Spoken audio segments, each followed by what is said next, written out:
pagi, Bapak Ibu, puji nama Tuhan, kita bersama kembali.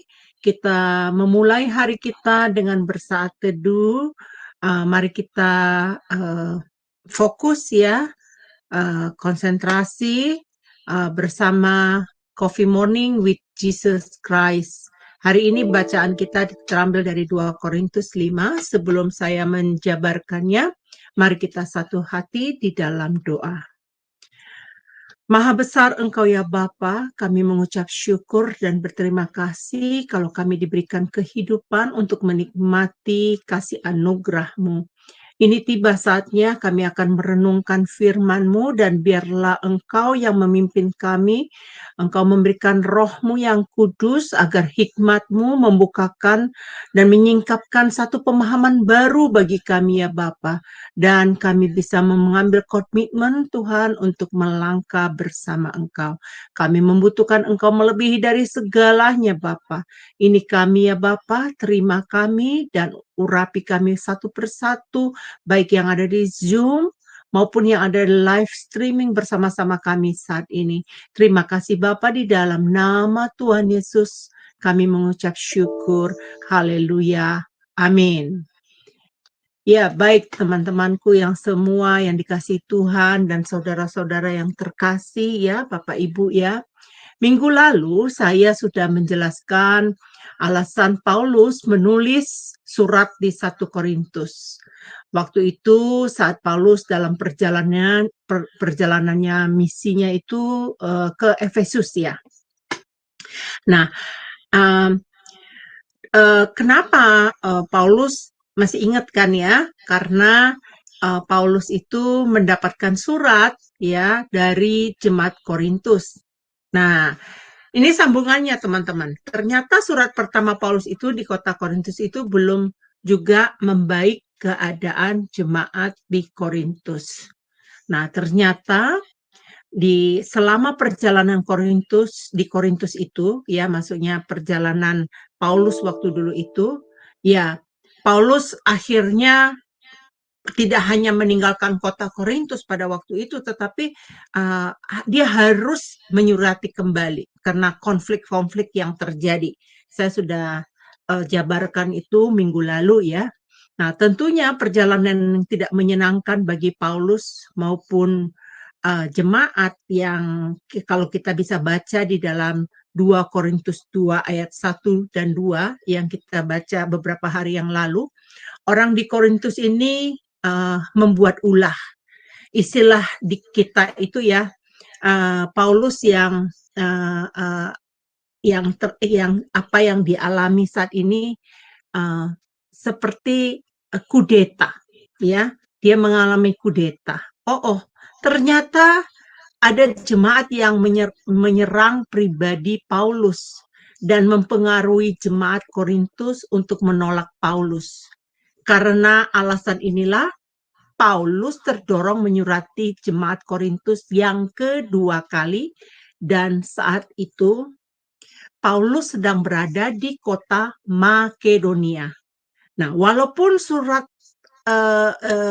yang ditulis oleh Paulus ya waktu yang pertama itu, akhirnya Paulus ini berada di kota Makedonia yang sedang melayani jemaat di sana, ya.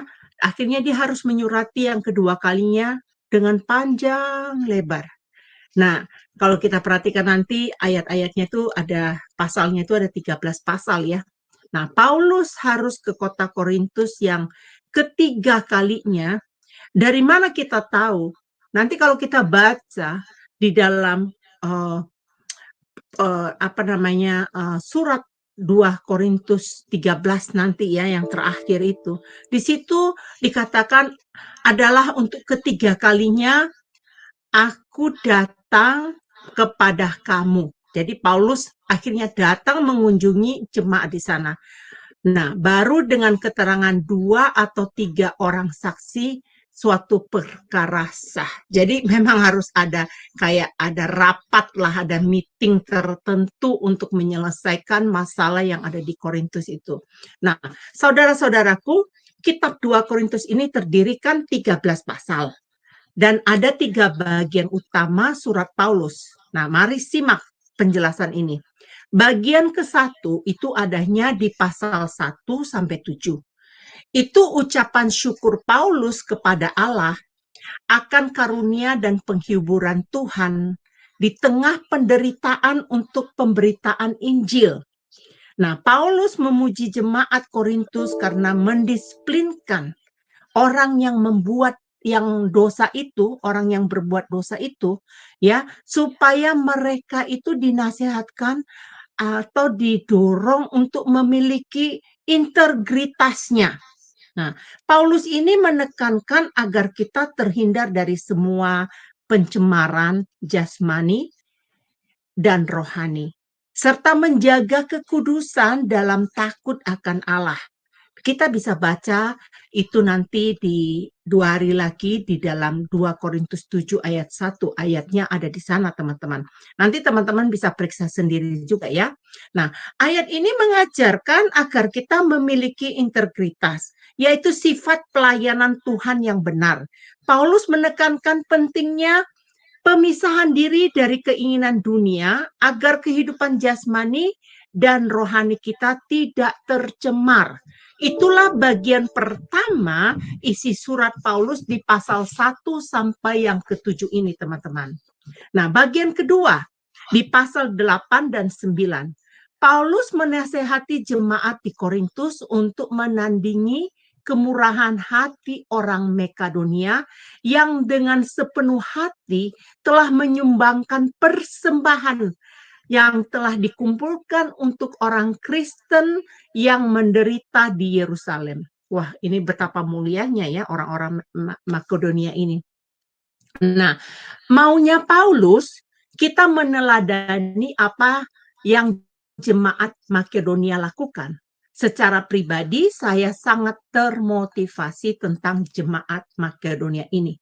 Di tengah-tengah kita di sini ada seorang bapak yang sangat generous ya. Itu kita tahu di sini siapa dia, yaitu Pak Kemiri. Waktu saya baca tentang Makedonia ini, saya bilang, wah ini Pak Kemiri nih. Nah, tentunya suatu penghiburan bagi Paulus yang sedang berada di kota Makedonia menyaksikan cara hidup jemaat ini. Di sisi lain, Paulus sedang bergumul akan kehidupan jemaat di Korintus yang belum terselesaikan. Nah, di bagian yang ketiga, ini pasal 10 sampai pasal 13. Nah, semenjak Paulus terpanggil sebagai rasul dan mengabdikan diri sebagai hamba Allah, Paulus menguraikan tentang panggilannya, tentang kualifikasinya sebagai seorang rasul yang benar. Tentunya ini harapan Paulus agar jemaat Korintus dapat peka dan dapat membedakan antara rasul-rasul yang palsu yang ada di antara mereka. Jadi Paulus menekankan agar mereka lebih peka, lebih sensitif ya. Nah, agar mereka dapat luput dari ajakan kehendak daging. Nah, Paulus mengakhiri kitab 2 Korintus dengan ucapan berkat. Di sana kita mendengarkan tentang pengajaran maksudnya tentang berkat Trinitas. Nah, teman-teman kan tahu nih, di sana sini ini kan kita mendengarkan tentang pengajaran Jesus only atau oneness. Nah, di surat Paulus terakhir di pasal 13 itu menarik saya ini poin ini saya katakan supaya saudara tahu ya, jadi keseluruhan dari kitab 2 Korintus itu ya. Nah, di pasal 13 ayat 14 itu dalam perjanjian baru Paulus mengucapkan berkat dengan menyebutkan Trinitas. Bisa dibaca di dalam 2 Korintus 13 ayat 14. Karunia kasih karunia Tuhan Yesus ya. 1, kasih karunia Tuhan Yesus Kristus. Kemudian dan kasih Allah itu 2, dan persekutuan Roh Kudus 3. Jadi ada Tuhan Yesus Kristus, kasih Allah, dan persekutuan Roh Kudus menyertai kamu sekalian. Paulus mengucapkannya salam menyatakan 3 pribadi, tapi 1 Tuhan. Nah, itu yang saya temukan waktu saya membaca ini, saya terkesima. Ternyata di perjanjian baru juga Paulus itu secara teologinya mengajarkan kepada kita tentang kepribadian Allah. Nah, bacaan dari ayat 1 sampai 10 ini yang tadi barusan kita baca, itu kalau kita lihat itu kan topiknya kediaman surgawi kita. Nah, kalau di ayat 11 sampai 21 bertopik pelayanan perdamaian. Nah, kan ada dua topik jadinya ya, saudara-saudara ya. Saya akan mencoba menjabarkan agar saudara dapat merenungkan pesan apa yang dapat kita terima dari bacaan ini. Terus terang saya bergumul, Tuhan, apa yang harus saya sampaikan kepada umat-Mu? Apa yang harus sampaikan kepada teman-teman, saudara-saudara sekalian dengan ayat ini? Ya, karena renungan biasanya hanya diambil satu ayat, dua ayat, tapi saya harus saya bukan harus ya, maksudnya saya lebih terpanggil untuk eksposisi dari kitab Korintus ini supaya orang tidak salah mengerti, supaya orang mengerti tentang kitab Korintus ini membicarakan tentang apa. Nah, saya memberikan tema di dalam renungan hari ini adalah hidup di dunia numpang lewat. Saya tanya Tuhan, apa ya tema yang harus saya berikan ini? Nah, Tuhan memberikan ini di dalam hati saya bahwa hidup di dunia ini numpang lewat. Nah, saya rasa semua sadar ya bahwa kita hidup di dunia ini hanya dalam jarak waktu yang tertentu saja. Ada yang mencapai umur 100 tahun. Tapi ada juga yang bayi baru lahir sudah meninggal. Jadi ada yang 70 tahun, ya rata-rata umur berkat 70, 67 tahun, ya tergantung. Jadi istilahnya nggak ada lah orang yang bisa tahan lama umurnya. Sedangkan yang terpanjang umurnya di Alkitab aja 969 kakeknya si Nuh itu akhirnya meninggal juga toh. Nah, berarti kan kita hanya numpang lewat sementara aja di dunia ini. Nah, Rasul Paulus mengingatkan kepada kita bahwa hidup di dunia ini numpang lewat. Kita sudah tahu tadi ya di dalam 1 Korintus 5 ayat 1 sampai 10 ada pelajaran yang dapat kita pelajari dari sini, yaitu hidup kita hanya numpang lewat. Nah, ada 5 poin. Dari ayat yang ke-1 itu ya, ada 5 poin yang perlu kita pelajari dari sini. Saya mendapatkan poin yang pertama itu, kita itu harus sadar bahwa kehidupan di dunia ini tidak kekal, hanya sementara saja. Ayatnya ada di ayat 1, teman-teman. Karena kami tahu bahwa jika kemah tempat kediaman kita di bumi dibongkar, Allah telah menyediakan suatu tempat kediaman surga bagi kita. Berarti ada tujuan yang harus kita tempuh. Karena apa? Karena kemah di bumi ini akan dibongkar. Jadi kita akan tinggalkan ya. Nah, hidup kita hanya sementara di dunia ini, banyak yang mengalami tekanan, saudara-saudaraku. Banyak yang mau hidupnya panjang, bahkan ada tuh yang katanya minum obat pil panjang umur, katanya gitu ya. Nah, bahkan ada yang nggak mau mati, dia mau hidup seumur hidupnya gitu. Tipe orang yang demikian akhirnya akan timbul apa? Keluhan-keluhan yang diakibatkan oleh godaan yang memperjuangkan agar umurnya panjang. Nah, jangan lupa kita hanya numpang lewat di bumi ini, saudara-saudaraku. Kita harus sadar tempat kita yang sebenarnya bukan di dunia ini, tetapi tempat yang sudah dipersiapkan oleh Allah bagi kita, yaitu apa? Kehidupan yang kekal. Ya, kalau saya sih nggak mau di dunia ini selamanya. Saya mau kehidupan yang kekal ya. Nah, poin yang kedua dari ini saya berikan yang kedua adalah jangan mengeluh. Nah, ada di ayatnya di ayat yang keempat ya. Sebab selama masih diam di dalam kemah ini, kita mengeluh oleh beratnya tekanan karena kita mau mengenakan pakaian yang baru yang tanpa menanggalkan pakaian yang lama. Itu problemnya. Kita mau comfort ya dengan yang lama. Jadi kalau yang ada yang sedikit pembaruan, kita harus meninggalkan kehidupan lama kita. Nah, kita itu, wah nggak enak ya. Terus terjadilah keluhan-keluhan itu. Padahal hidup yang di dunia ini kan sementara, fana.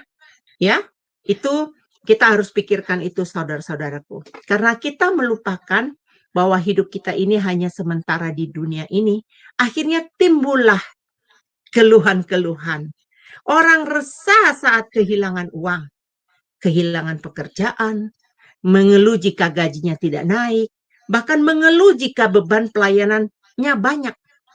Apalagi banyak teman-teman mengeluh jika tidak disapa saat bertemu di komunitas. Ya, dari keluhan ini akan timbul kemarahan persis seperti kondisi yang dialami di jemaat Korintus. Jangan kita menjadi umat yang kerjaannya mengeluh saja. Ya, mari kita menjadi dewasa. Karena yang suka mengeluh itu level imannya masih level apa, saudara-saudaraku? Masih level anak-anak yang suka ngambek. Tuh, anak-anak tuh suka ngambek ya. Nah, yang poin ketiga, kita tuh harus tabah. Ayat 6, kalau kita baca, bacaan ini hari ini, maka oleh karena itu hati kami senantiasa tabah.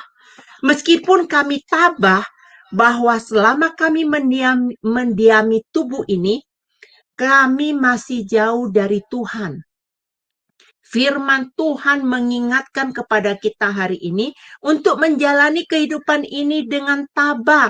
Arti tabah di sini kuat, berani menghadapi bahwa hidup di dunia ini hanya sementara, agar kita tidak hidup berkeluh kesah, tidak mengerang, tidak iri hati, tidak dendam, tidak sedih, tabah menjalani kehidupan, tabah menghadapi pembentukan, tabah dalam proses, bahkan tabah menghadapi sesama jemaat. Nah, dengan demikian, kalau kita baca ayat 8, kita bisa yakin berkata saya tabah dan lebih suka menetap pada Tuhan. Menetapkan pada Tuhan artinya di sini menuruti seluruh kehendak Tuhan. Berarti ada penundukan diri. Nah, yang keempat, terus berusaha. Kalau kita baca di ayat 9 ya. Sebab itu juga kami berusaha, baik kami diam di dalam tubuh ini, maupun kami diam di luarnya, supaya kami berkenan kepadanya setelah kita sadar bahwa selama hidup di dunia ini hanya sementara, jadinya hendaknya kita terus berusaha, berjuang hidup untuk berkenan di hadapan Tuhan. Nah, poin yang kelima, pengadilan orang percaya. Nah, ada di ayat 10, teman-teman. Ya, pengadilan Kristus ini ada di ayat 10, sebab kita semua harus menghadap tata pengadilan Kristus. Supaya setiap orang memperoleh apa yang patut diterimanya. Sesuai dengan yang dilakukan dalam hidupnya ini, baik itu yang baik maupun yang jahat, semua orang yang beriman akan menghadap tata Kristus. Nah, tidak bisa kita lari dari penghakiman. Nah, pertanyaannya, hakimnya siapa? Hakimnya adalah Kristus. Kalau kita bisa membaca di Yohanes 5 ayat 22, saya kasih referensinya ya. Ayat 2 Timotius 4 ayat 8. Hasil pengadilan akan menerima apa yang baik atau yang jahat selama hidup kita selama di bumi ini. Tidak seorang pun akan terhindar dari pengadilan ini kelak, saudaraku. Ingat itu. Tidak ada yang bisa menghindar dari pengadilan Kristus, ya. Sekarang saya akan jabarkan di topik yang berikutnya, yaitu pelayanan pendamaian. Nah, kita sudah tahu bahwa hidup di dunia hanya numpang lewat, bukan? Hendaklah kita hidup mengabdi, bersekutu hanya untuk Tuhan saja. Nah, ayat 11-21 ini mengajarkan agar kita mengenal siapa diri kita semenjak menjadi umat kudus. Yang dikenal orang kita disebut dengan panggilan Kristen. Saya punya istilah bahwa kita adalah gambaran Allah. Surat yang terbuka, saksi Kristus. Kemanapun kita berada, kita bisa jadi terang dan membawa damai. Dengan demikian kita baru bisa disebut pelayan Tuhan. Terlebih dulu harus ada pemberesan. Bahkan harus ada pemberesan terhadap dirinya sendiri dulu, baru orang tersebut bisa melayani pelayanan yang membawa damai. Jadi, layanilah dirimu sendiri dulu, baru kamu bisa melayani orang lain dan kamu bisa membawa damai ke dunia ini. Ya, realitanya banyak manusia terjebak dan terpenjara oleh berbagai hal duniawi. Zaman ini manusia semakin berfokus dirinya sendiri, sibuk dengan hal-hal duniawi, mengenai kuasa, mengenai tahta, mengenai kekayaan, terus berambisi dan bahkan bernafsu. Ya, nah, mari saudara kita sadar bahwa hidup ini adalah anugerah Tuhan. Izinkan Tuhan memimpin kita menjalani kehidupan ini dengan kekuatan dan pengaturan dari Tuhan saja. Surrender, penyerahan diri. Nah, kenyataannya banyak sekali manusia mau hidupnya bebas, tidak mau diatur. Minggu lalu saya sudah mengajarkan mengenai bahwa semenjak kita ikut Tuhan, kita seperti orang yang dipenjara. Masih ingat? Bisa didengar ulang ya dari apa yang saya paparkan minggu lalu.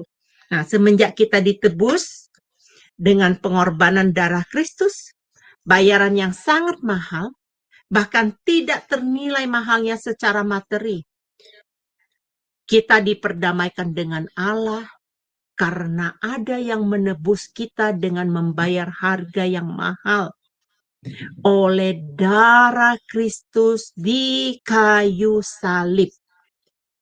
Tahu nggak saudara, kenapa nilai darah yang tercurah di kayu salib itu sangat mahal harganya? Karena Tuhan Yesus memberikan nyawanya. Dalam darah ada nyawa, saudara-saudaraku. Dan tapi bukan darah yang sembarangan ya. Umpamanya darah saya untuk menebus siapa gitu, nggak bisa.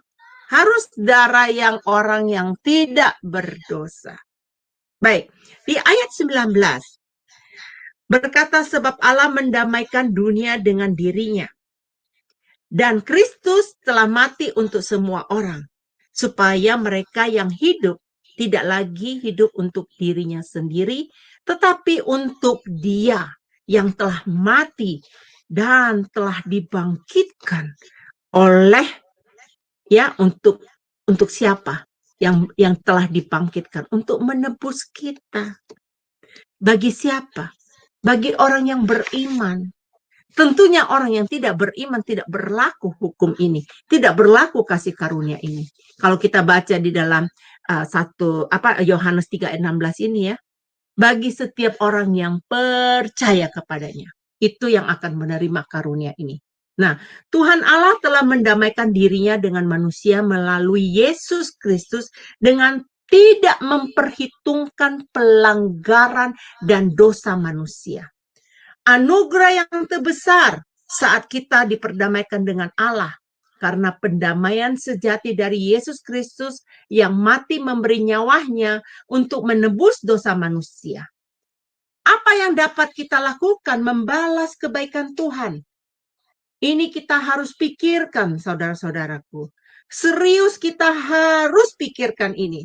Bahkan kita harus kerjakan, bukan hanya dipikirkan, tapi kita harus kerjakan.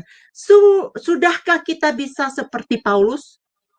Dulu kita mungkin sama seperti Paulus, saudara-saudaraku. Adakah kita sudah sadar? Apakah kita sudah komit hidup untuk memuliakan Tuhan? Mau melayani Tuhan?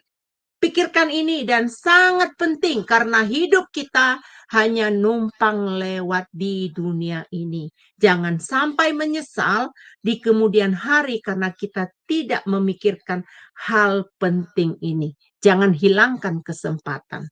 Nah, kalau saudara memperhatikan ayat yang ke-17, ya, ada 4 poin. Siapa yang akan yang ada di dalam Kristus?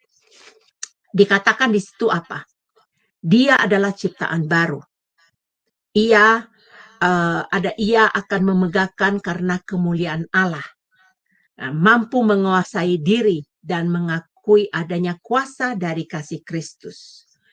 Nah, poin dari 4 dari ayat 17 ini, tentunya saya nggak akan bisa menjabarkan ini semua, tapi saya pilih salah satu dari sini, yaitu ciptaan baru. Ya, saya ajak untuk memahami sudut pandang Paulus, hidup sebagai ciptaan yang baru adalah hidup yang diselamatkan itu seperti kehidupan yang baru, yang lama telah berlalu dan yang baru sudah datang. Seperti inilah yang semestinya saudara-saudaraku yang harus kita percayakan, ya. Kita harus percaya kepada Tuhan, ya. Kita telah menjadi apa? Ciptaan yang baru. Hidup kita berubah. Tidak ingin hidup di dalam kedagingan lagi, ya. Yang memaksa kita melakukan berbagai hal yang tidak disukai oleh Tuhan itu siapa? Keinginan siapa? Bukan keinginan Tuhan. Makanya kita perlu menyangkal diri, pikul salib, ikut Tuhan. Itu persyaratannya. Ya, semenjak kita menjadi ciptaan yang baru, kita harus mau berdamai dengan Allah saja. Sehingga segenap hidup pelayanan kita harus berpusat kepada Kristus dan kita menjalankan dengan penuh ketaatan. Mari kita menghayati kasih Tuhan di dalam hidup kita dan menjalani hidup dengan senantiasa bertanya mengenai kehendaknya terhadap hidup kita. Nah, kalau kita sopan ya teman-teman, saudara-saudara, ingat nggak 2 minggu yang lalu saya mengajarkan mengenai etika? Tentunya kita tidak sembarangan melakukan kehidupan kita. Kita harus bertanya dulu kepada Tuhan. Ini boleh nggak Tuhan? Boleh nggak? Sesuai dengan accordingmu, ini sesuai dengan kehendak surgawi apa enggak? Nah, barulah kita bisa sungguh-sungguh mempersembahkan hidup kita untuk melayani Tuhan. Nah, dulu Paulus sangat membenci umat Kristen. Kita tahu kan, semua pasti tahu umat yang sudah tahu sejarahnya Paulus ini. Ya, tapi akhirnya dia bisa menjadi rasul setelah mengenal siapa? Setelah dia bertemu dengan Yesus. Dia menjadi orang yang beriman kepada Yesus. Timbullah komitmennya melayani Tuhan. Paulus menemukan tujuan hidupnya. Itulah sebabnya Paulus berkata, kita harus diciptakan baru. Nah, menurut saya Paulus ini hebat loh teman-teman. Itu menurut saya. Aku nggak tahu kalau teman-teman ya. Kalau menurut saya ini Paulus ini hebat sekali, luar biasa.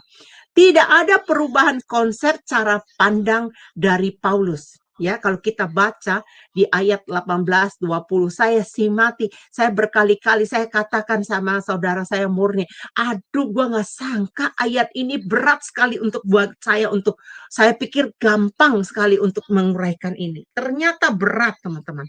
Dan oleh pertolongan Roh Kudus ya, saya dibantu untuk bisa menjabarkan ini kepada saudara-saudara. Di ayat 18 dan 20, pandangan Paulus pendamaian merupakan satu karya penebusan Kristus. Syaratnya hanya dapat terjadi apabila ada pemulihan hanya melalui apa? Melalui persekutuan dengan Allah. Kenapa hanya melalui pemulihan dan persekutuan dengan Allah? Ada beberapa poin. Poin yang ke-1, karena pemberontakan mendatangkan murka dan hukuman Allah. Karena dosa kita perlu dipulihkan dengan Allah. Nah, kedua, hanya ada satu jalan cara kita dipulihkan. Melalui kematian Kristus, itu adalah memulihkan status kita menjadi anak Allah. Ketiga, pendamaian ini berlaku untuk semua orang yang beriman. Tadi saya sudah katakan hanya untuk orang yang beriman. Yang percaya bahwa Yesus satu-satunya jalan kehidupan, baru bisa diperdamaikan. Yang percaya firman menjadi manusia, Tuhan yang inkarnasi, Yesus mati untuk menebus kita dari kematian kekal. Nah, yang keempat, kita sebagai gereja yang diutus untuk mewartakan kabar keselamatan, hanya dengan beriman kepada Yesus kita dipulihkan. Yang kelima, Yesus yang tidak berdosa telah menjadi dosa karena kita. Kenapa Yesus yang dikorbankan? Karena hanya Yesuslah yang dapat menghapus dosa manusia. Karena Tuhan Yesus ini tidak berdosa. Hanya Tuhan Yesus yang tidak berdosa, saudara-saudaraku. Dia yang pantas menghapus dosa-dosa kita. Ya, nah saudara, luar biasa bukan? Kita mempelajari kitab surat Paulus ini yang baik yang di 1 Korintus kemarin dan 2 Korintus ini. Kita bisa menangkap sebenarnya Paulus ini punya tujuan, saudara-saudara, untuk menulis surat ini kepada 3 golongan orang di Korintus. Ada 3 golongan. Golongan yang pertama, Paulus untuk mendorong jemaat Korintus ini agar mendengarkan kepadanya sebagai bapa rohani mereka. Demikian juga pada zaman sekarang, kita harus patuh pada pimpinan rohani kita. Pelajaran apa yang dapat kita petik? Yaitu apa? Penundukan kepada pemimpin. Yang kedua, Paulus menyingkapkan keberadaan rasul-rasul palsu yang menentang dia. Paulus meruntuhkan mereka dan memutarbalikkan ajaran sehat Paulus. Nah, ini pekerjaan iblis ya, teman-teman ya. Jika Paulus itu berani mengungkapkan tentang pengajaran-pengajaran sesat yang mempengaruhi jemaat di Korintus pada saat itu. Nah, kita perlu belajar untuk tidak berkomplotan terhadap pembangkang, terhadap mereka yang punya siasat yang menyesatkan. Nah, hati-hati saudaraku. Jadi kita perlu punya barometer firman supaya kita bisa tahu orang yang mengajarkan dia bawa ayat tetapi pengertian yang berbeda, kita harus tahu bahwa ini adalah penyesat. Nah, yang ketiga, Paulus menegur minoritas jemaat yang sedang dipengaruhi oleh para lawan Paulus yang melawan Paulus pada saat itu, yang menolak nasihat Paulus kembali untuk meneguhkan integritas. Nah, kitab 2 Korintus bertujuan ini untuk mempersiapkan jemaat secara keseluruhan untuk kunjungannya yang akan datang, yang tadi saya sudah baca di dalam 2 Korintus 13 ayat 1. Nah, kita belajar jangan menjadi umat yang memberontak ya. Nah, jadilah umat yang suka dengar-dengaran. Setiap pemimpin yang telah ditentukan oleh Tuhan, baiklah kita mendengarkan nasihat mereka. Nah, ada 4 ciri yang saya pelajari teman-teman dari 2 Korintus ini. Ada 4 ciri. Yang satu, kitab ini merupakan surat yang paling banyak memberitahukan riwayat hidup Paulus. Banyak petunjuk dari dirinya. Mengingat situasi yang ada di Korintus, karakter Paulus sangat rendah hati. Sebagai pemimpin berani dia. Jadi dia pemberani. Ya, dan dia orangnya yang tidak malu. Bahkan dia berani loh untuk meminta maaf terlebih dahulu ya. Nah, kedua, kitab ini melampaui semua surat kiriman surat lainnya dari Paulus. Wah, hebat ya, di Korintus itu melampaui dari surat-surat lainnya ya yang dikirimkan, yang menyatakan kuatnya akan kasih itu. Nah, kuatnya akan kasih itu yang ditekankan oleh Paulus. Paulus memperlihatkan keprihatinan bagi anak rohaninya. Nah, ciri yang ketiga ini, ciri khas dari Paulus ini, kitab ini berisi teologi. Nah, saya suka ini teman-teman. Saya suka ini, benar-benar. Yang ketiga ini saya paling suka. Kitab ini berisi teologi yang paling lengkap dalam perjanjian baru. Mengenal penderitaan Kristen. mengenai hal memberi secara Kristiani tadi yang ada di pasal 8 dan 9 yang di kitab Makedonia itu ya, yang maksudnya di jemaat Makedonia itu tadi. Nah, itu sebenarnya panjang sekali ini kalau ini, tapi saya terbatas waktunya ya. Nah, istilah-istilah ciri yang lagi nih yang keempat adalah istilah-istilah yang ditulis oleh adalah kunci. Nah, apa maksudnya ini? Seperti kelemahan, tentang duka cita, tentang air mata, tentang bahaya, tentang kesukaran, tentang penderitaan, penghiburan, kemegahan, kebenaran, pelayanan, dan kemuliaan. Menggarisbawahi sifat unik dari surat ini. Wah, ini ayat ini benar-benar luar biasa ya. Hanya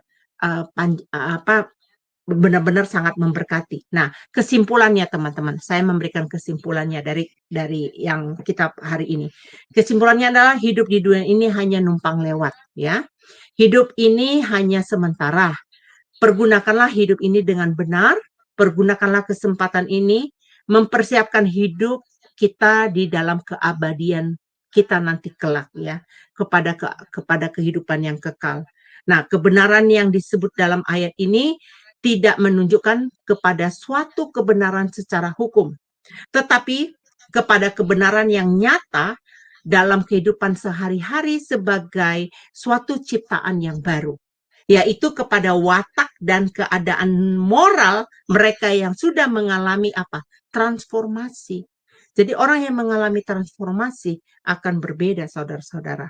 Nah, ciptaan baru itu yang menggenapkan pelayanan perdamaian sebagai wakil Allah, sebagai saksi Kristus dan kebenarannya di dalam dunia ini. Karena Yesus Kristus sebagai kebenaran orang percaya, kebenaran Allah ini dinyatakan dan dialami oleh orang percaya. Dalam dunia ini hanya dengan satu cara, dengan cara apa? Hanya dengan tetap tinggal di dalam Kristus, bergaul dengan Allah. Hanya selama kita hidup dalam persekutuan dengan Kristus, kita akan bersatu dengan Kristus, kita akan menjadi kebenaran Allah. Nah, coba bertanya kepada saudara sendiri pribadi. Setelah Anda mengenal Kristus, setelah menjadi anak Tuhan, perubahan apa yang sudah terjadi di dalam dirimu? Apakah kamu masih hidup dalam kehidupan yang lama? Tinggalkan cara hidup yang lama, teman-temanku. Mari serahkan hidup sepenuhnya kepada Tuhan, alami hidup baru. Semenjak saya menyerahkan diri menjadi umat percaya, Kristus mengubah sudut pandang pribadiku. Bukan hanya mengubah cara pandang terhadap diriku sendiri, tapi Tuhan memperkaya cara pandang saya terhadap orang lain. Itu ada progres yang saya alami. Orang yang mengenal saya, mereka pasti tahu. Jenny di sini adalah sahabat saya. Dia tahu siapa saya yang dulu. Dia tahu kehidupan saya yang dulu. Jadi kalau saya bicara saat ini, ada saksi mata di sini, ada Jenny di sini teman saya. Ya, saya mengalami progres yang banyak karena anugerah Tuhan. Nah, ikut Tuhan yang tidak tahu, kita menjadi tahu. Yang berdosa menjadi kudus, yang bodoh jadi pintar, yang miskin jadi kaya, yang sakit jadi sembuh. Ini yang saya bicarakan teman-teman, hal-hal yang berkat, yang terkait dengan apa? Dengan rohani, berkat-berkat rohani. Banyak Yohanes 10 ayat 10 ini mereka pakai untuk berkat-berkat jasmani, tetapi bukan. Ini adalah berkat-berkat rohani ya.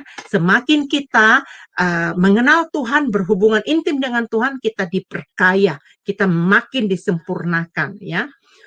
Anggaplah ini suatu nasihat kepadamu, nasihat yang menyadarkan Anda bahwa hidup di dunia ini kita hanya numpang lewat.